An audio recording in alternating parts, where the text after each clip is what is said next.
I'm here with Jason Broadfoot, the star of Jason T. Broadfoot, A Stand-Up Guy. Jason, can you tell us, first of all, a bit about the show? Basically, it's stand-up comedy. I'm a stand-up comic from Vancouver. I do a lot of different clubs as well as comedy contests. And this was my first opportunity to do a solo, full-length comedy show on my own. So I decided to bring it back to the Fringe because I've been touring the Fringe as an actor, a writer, and a producer since like '91. And I decided to bring it back where people like to laugh. So that's what it is. It's straight stand-up about general life, husbanding, Gen X, everything you can think of. Right on. And now tell us the story about how you got into comedy. I got into comedy because 3 years ago, one day I was brushing my teeth, I looked on the side of my tongue and I saw a little white spot, which at first they thought was a yeast infection, and it turned out to be cancer. And as an actor, that was a little scary, especially when they told me that the treatment was to cut off that part of my tongue. So they cut off half of my tongue. At which point I found out there are 3 things in your body that grow back: your liver, your skin, and your tongue.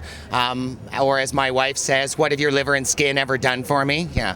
So, but everybody in Edmonton should understand that your tongue grows back, because let's be honest, at some point when you were growing up in this town in the middle of the winter, you looked at a pole and you thought, I wonder what it would feel like to put my tongue on it. When you rip it off, half your tongue stays there. When literally they took half mine.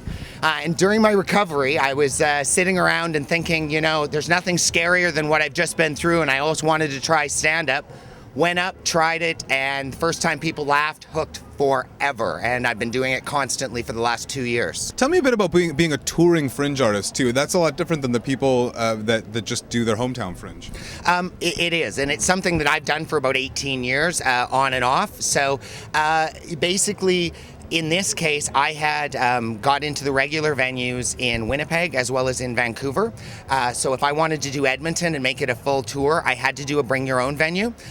So I'm in BYO, or bring your own VD, which, you know, is questionable why they would put me there. But if people do bring their own VD, there is no sharing. I just want to say that.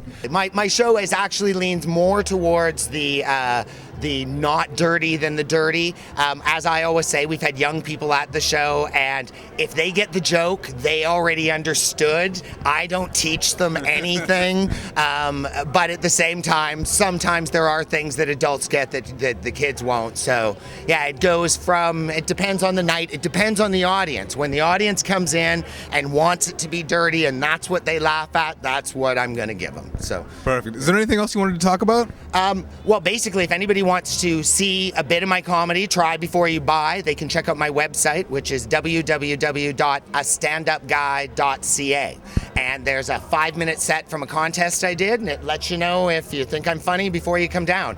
And Ecole J.H. Picard isn't that far away. It's just over at 705 599th, so it's just right across the street from the Dairy Queen. You can come have a snack right before the show. Free parking, only about a 15-minute walk. So yeah, that's about it. Perfect. Thanks very much. Thank you. Great. Okay.